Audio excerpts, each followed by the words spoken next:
them in shadow, because to stand in shadow is so easier than to stand under the heat of the sun.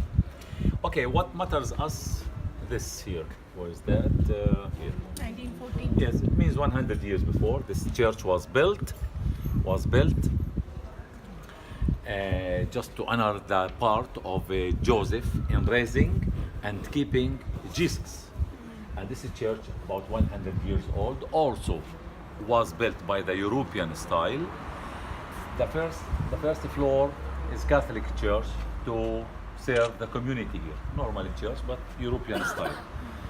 Down we have the carpentry or the ruins of the carpentry of Joseph in those days, because the grotto, Joseph and Mary lived there in that grotto that you visited, and the distance from there to here is very short. He was coming from the grotto to the carpentry, and here we can see very important picture. I want all of you take a photograph to it when Jesus, Mary and Saint Joseph are in the same carpentry together. Okay.